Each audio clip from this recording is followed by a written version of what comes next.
Wala nang maraming paligoy-ligoy pa, diretso sa punto na. Maiksi lang ang komentaryo, pero diretso sa punto. Maraming kuro-kuro, may tiwali, may totoo. Dito, sa puntong diretso tayo. Punto, diretso. Yun, bakit kasi napakalaking issue itong video na to? Bakit napakalaking issue yan? Ha? Maganda yung paliwanag ni Ascona, mga kabunyog. Sabi ni Adolf Ascona, ang totoo dyan, mabigat yung evidence, yung ano na yan. Yang kasing tungkol dyan sa grave threat, yung pagbabanta sa buhay ng Pangulo, ng First Lady at saka ng dating Speaker, ayon kay Adolf Ascona, retired Associate Justice, yan ang pinakamabigat sa tingin niya na articles sa mga articles ng impeachment, sa mga grounds para ma-impeach, ma-convict si Sara, yung mga articles of impeachment na tinatawag, 4 yung articles of impeachment, yung Article 4, which is yung grave threat. Bakit Article 4 pero yun ang unang diniscuss? Unang sinalang, ayun yung naisip ng prosecution eh. Bagamat Article 4 yan, unahin na muna. Bakit inuna? Una, yan ang madaling i-prove. Pangalawa, yan ang tingin nila mabigat na article of impeachment na pwedeng mag-convict kay Sara. Ang paliwanag ni Ascona ganito, yung kasing ibang mga grounds, halimbawa yung unexplained wealth, masyadong yun, kumbaga financial na usapin yun. Pagdating sa mga ordinaryo o karaniwang mamamayan, mahirap intindihin yun. Pero itong pagbabanta sa buhay ng Pangulo, ipakita mo lang yung video, at ngayon makikita na ano yan, na pwede nga bang i-convict sa impeachment ang itong si Sara Duterte. Kasi yan mga kabunyog yan yung issue.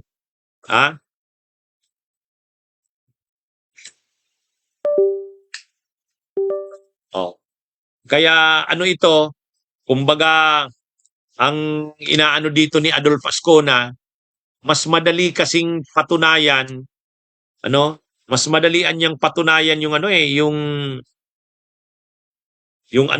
yung tungkol sa grave threats. Mas madaling patunayan yon kasi lang daw yun eh. Ipapakita mo yung video, tapos ipapaliwanag mo bakit ito, bakit grave threat ito, at bakit impeachable offense na ito. Madaling unawain ng tao. Kaya sabi ni Adolf Ascona, sa totoo lang, yung kasi yung pinakamabigat na posibleng makakumbinse para ma-convict si Sara Duterte. Kaya doon nakafocus yung unang araw pa lang, unang 2 araw, doon nakafocus sa Article 4 ng impeachment. Mga kabunyog, mga kababayan. Kaya ito, sabi ni Adolf Ascona, kaya yun yung inuna. Yun ang paliwanag bakit inuna yon. At saka bakit nakakonsentrate doon sa video na yun. Yan mga kabunyog. Kaya ito.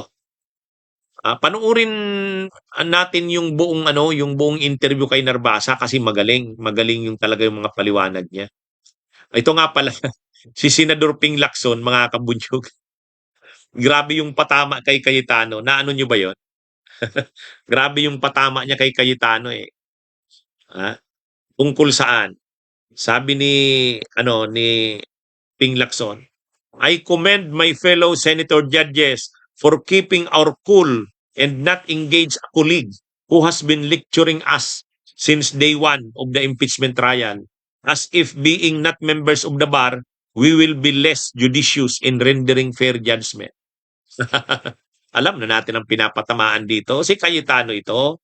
Live ito, kabunyog, Angela Radomes. Ang pinapatamaan dito, si Cayetano. Ay di ba si Cayetano yung mayabang dahil abogado siya, yung magkapatid siya kasi Pia. Pag nagsasalita, parang linilikturahan yung mga kapwa nila Senator judges eh.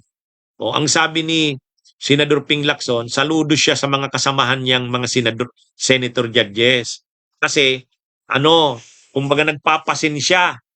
Malawak yung pasensya. Kasi mula sa simula, day one, nagliliktura na daw sa kanila yung kulig nila na dahil lang abogado, akala mo, pag abogado ka, saka ka lang magaling makakapagdesisyon. Kaya, ano ito mga kabunyog, mga kababayan? Yan. Kaya abangan natin yan, Abangan natin itong ito? Mayabang din kasi talaga si Cayetano mga kabunyog.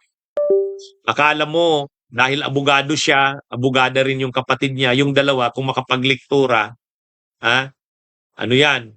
Parang sila na yung pinakamagaling. Sabi nga ni Senador Ping Lacson, ang akala naman nila na dahil sila yung abogado, sila lang yung magaling. Ayan nga yung nagpahamak kay Marcoleta, di ba? Akala niya lagi siyang tao. Okay, mga kabunyog, mga kabayan, magandang araw sa inyong lahat. Mabuhay po tayo. Bunyog, bunyog, halikan na kasama ka. Bunyog, kapag buklod ay may pag-asa. Luzon, Visayas, Mindanao, isa ang pananaw. Sa bagong Pilipinas ang bunyog isisigaw. Bunyog.